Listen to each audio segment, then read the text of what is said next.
If I ask my wife to do something अगर मैं अपनी पत्नी से कहता हूँ कुछ करने के लिए which the Bible tells her not to do, जो कि बाइबल कहता है कि उसे नहीं करना चाहिए, for example, tell a lie. उदाहरण के तौर पर एक झूठ बोलें, Please tell a lie here. यहाँ पे जाकर एक झूठ बोल दे, She has every right to say, no, darling, I won't do that. उसको पूरा अधिकार है ये कहने के लिए कि नहीं करूंगी मैं, Because your head is Christ. क्योंकि आपका सिर मसीह है। It's Christ who has appointed you as head of the woman. मसीह है जिन्हें आपको स्त्री का सिर ठहराया है। And you tell your wife to do something which Christ forbids. She goes directly to Christ and says, sorry, I don't do it. जब आप स्त्री से करने के लिए कहते हैं जो कुछ कार्य को जो कि मसीह नकारता है, तो वो सीधा मसीह के पास जाती है और कहती है और मैं इस कार्य को नहीं करूंगी। If your husband is a non-Christian who tells you to worship an idol, अगर आपका जो पति है वो एक अन्य जाति से है जो मूर्तियों का पूजा करता हो, you go to Christ and say, sorry, I don't do that. आप मसीह के पास जाकर कहिए कि नहीं, मैं ये कार्य को नहीं करूंगी। Remember that the husband is not the ruler of the universe. So आप इस बात को याद रखें कि पति जो है पूरे विश्व का राज करने वाला नहीं है। sorry. I'm sorry to disappoint some of you husbands, but you got आप में से कुछ पतियों को मैं निराश कर रहा हूँ, मुझे माफ कर दीजिए, to recognize that fact. पर ये जो सच्चाई है इसे जानना बहुत जरूरी है। Christ is the one who's got all authority in heaven and earth, not you. मसीह है जिसको पृथ्वी और आकाश का पूरा अधिकार दिया गया है, आपको नहीं। And if you wonder why your wife is not subject to you, ask yourself whether you are subject to Christ. अगर आप इस बात से चौंक रहे हैं कि क्यों आपकी पत्नी आपकी अधीनता में नहीं है, तो अपने आप से ये प्रश्न कीजिए कि क्या आप मसीह की अधीनता में हैं? You want your wife to be totally obedient to you? क्या आप चाहते हैं कि आपकी पत्नी जो है आपकी आज्ञाकारिता में पूरी तरह रहे? Ask yourself, are you totally obedient to Christ first? आप अपने आप से ये सवाल कीजिए कि क्या आप पहले स्थान पर मसीह की अधीनता में पूरी तरह हैं? You order your wife around. आप अपनी पत्नी को निर्देश देते जाते हैं, आदेश देते जाते हैं। I hope you obey Christ's orders in your own life. मैं विश्वास करता हूँ कि आपके जीवन मसीह के जितने भी आदेश है उसका पालन आप करते हैं। We are such evil people. We हम ऐसे दुष्ट लोग हैं। want other people to obey us, but we don't obey the authority over us. हम चाहते हैं कि दूसरे लोग हमारे आज्ञाओं का पालन करें, परंतु हमारे ऊपर जो अधिकार है उसकी आज्ञाओं का पालन हम खुद नहीं करते हैं। I want to ask you brothers who got elders in your church, do you obey your elders? Do you respect them? मैं भाइयों से बात करना चाहता हूँ जिनके कलीसिया में उनके प्राचीन है, क्या आप अपने प्राचीन के अधीनता में रहते हैं? उनके हर एक बात का पालन आप करते हैं? No. नहीं। No wonder your wife is the head of your house. फिर इसमें कोई आश्चर्य की बात नहीं कि आपकी पत्नी आपके घर का सिर है। You are not subject to any authority yourself. आप खुद ही किसी के अधीनता के किसी अधिकार के अधीनता में नहीं रहते हैं। I've seen homes in our churches. मैंने घरें देखी हैं हमारी कलीसियाओं में। It is crystal clear to me that the wife is the head of that home. वहां पे मुझे साफ तरीके से दिखाई देता है कि उस घर का सिर जो है स्त्री है, पत्नी है। The husband is a meek man, just does what his wife Jezebel. और पति जो है बहुत ही एक नरम सा व्यक्ति है जो कि उसकी पत्नी जेजेबेल जैसे कहती है वैसा करता है। We have a number of Jezebels in our churches. हमारे कलीसिया में बहुत सारी जेजेबेल हैं। It's very sad. बहुत ही दुख की बात है। They don't realize they are destroying the effectiveness of their home for God. वो ये बात का एहसास नहीं कर पा रहे हैं कि परमेश्वर के लिए जो प्रभावशाली घर उनका घर बनना चाहिए उसे वो खो रहे हैं। I want to tell you sisters, मैं आपसे कहना चाहता हूँ बहनों, if you try to boss your wife, क्या अगर आप अपने पति के ऊपर प्रभुता करना चाहेंगी, your name is Jezebel. तो आपका नाम जेजेबेल है। Yeah. हाँ। And your husband will be absolutely within his right to call you darling Jezebel. तो आपके पति जो है उनके पूरे अधिकार में होंगे आपको इस नाम से पुकारने के लिए कि मेरी प्रिय Jezebel. At least from today onwards. कम से कम आज से ही। I give all of you brothers the authority to call your wife Jezebel मैं आप सारे भाइयों को ये अधिकार देता हूँ कि आप अपनी पत्नियों को जो है जजेबेल नाम से पुकारें if she runs your home. अगर वो आपके घर को चलाती हों। I don't run Christ's home, I'll tell you that. मैं जो है मसीह के घर परिवार को नहीं चलाता हूँ, मैं आपसे कहता हूँ। I do not run Christ's life. मैं मसीह के जीवन को नहीं चलाता, He runs my life वो मेरे जीवन को चलाते हैं because He's my head. क्योंकि वो मेरे सिर हैं। And when a woman tries to run her husband's life, जब एक स्त्री ये कोशिश करती है कि वो अपने पति के जीवन को चलाए, it's like me trying to run Christ's life. Hey, say, Lord, you better listen to me.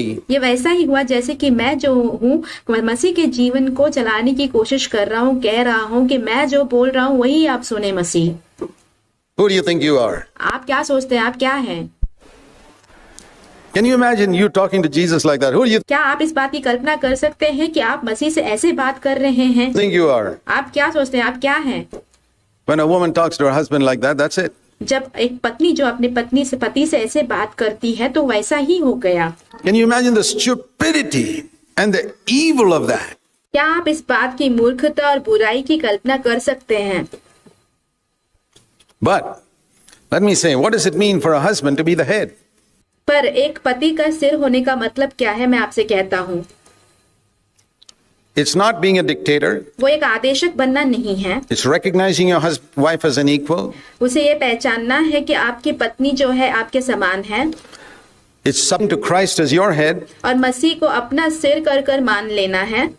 Think of all this first before you decide to be the head of your home. इन सारी चीजों के बारे में पहले सोचिए, इससे पहले कि आप इस बात का निर्णय लो कि आप अपने घर परिवार का सिर बनेंगे।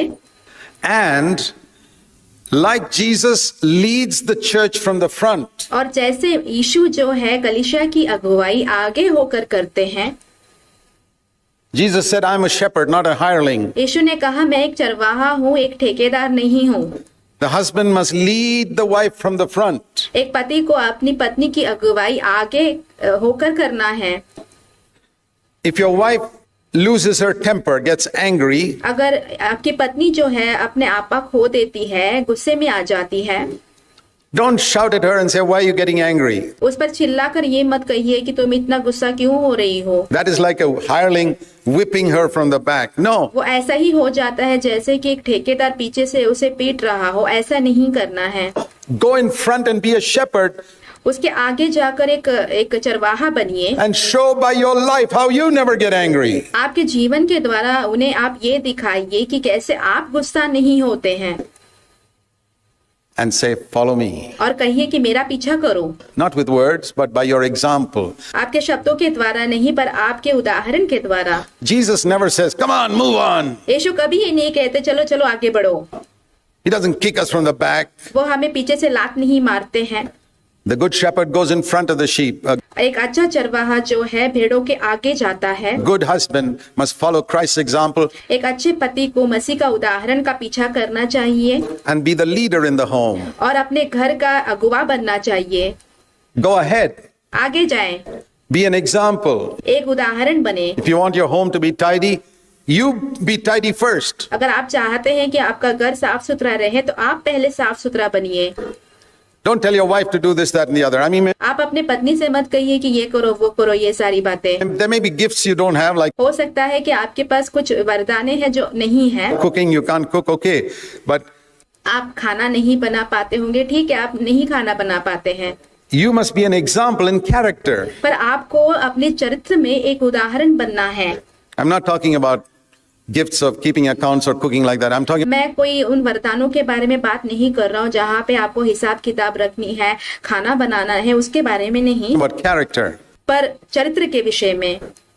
You must be an example to your wife by आपको अपनी पत्नी का उदाहरण बनना चाहिए, going ahead उनके आगे जाते हुए।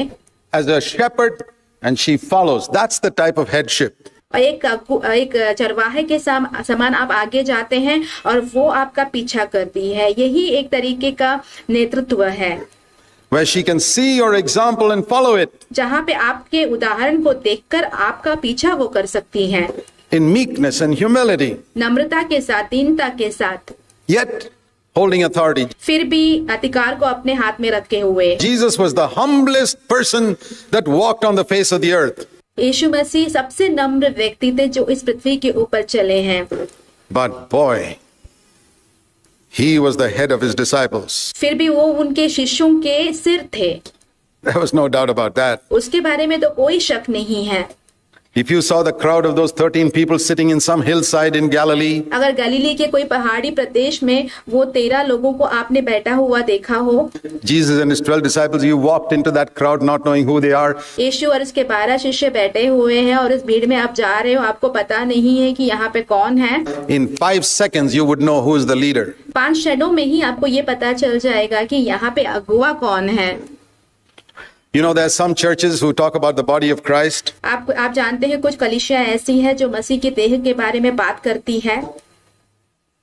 They say, well, you come to our church, you don't know who's the leader. Well, वो कहते हैं अगर आप हमारी कलीसिया में आएंगे तो आपको पता नहीं चलेगा कि यहाँ पे अगुवा कौन है। there's something wrong with your church then. फिर तो आपकी कलीसिया के साथ कुछ तो गलत है। In a true Christian church, you recognize to whom God has given leadership. The एक सच्चे मसीही कलीसिया में आपको ये जान पड़ेगा कि परमेश्वर ने किसको अगुवा करके नियुक्त किया है, elders are the leaders. और वो जो प्राचीन होंगे वही अगुवे होंगे।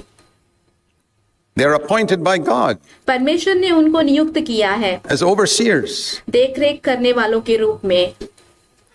And the Bible says in Hebrews 13:17, you got to submit to your leaders. और इब्रानियों की पत्री 13वां अध्याय के 17 वचन में कहा गया है बाइबल में कि आपको आपके अगुवों के अधीनता में रहना है। So people who artificially try to build the body saying, oh, everybody does everything they like, that जहाँ पे लोग जो है बनावटी रूप से जो है मसीह के देह का निर्माण करने का कोशिश करते हैं और कहते हैं कि यहाँ पे सब लोग सारे कार्यों को करते हैं, it's not the church. वो एक कलीसिया नहीं है, That's a confusion and a chaos. वो एक गड़बड़ी है, एक बिगड़ा हुआ एक अवस्था है। So the husband must be the leader of the house. If तो एक पति को जो है अपने घर का अगुवा बनना चाहिए। a person comes to your house, they must know अगर कोई व्यक्ति आपके घर में आता है तो उन्हें पता चल जाना चाहिए that the husband is the head. कि जो पति है वही सिर है।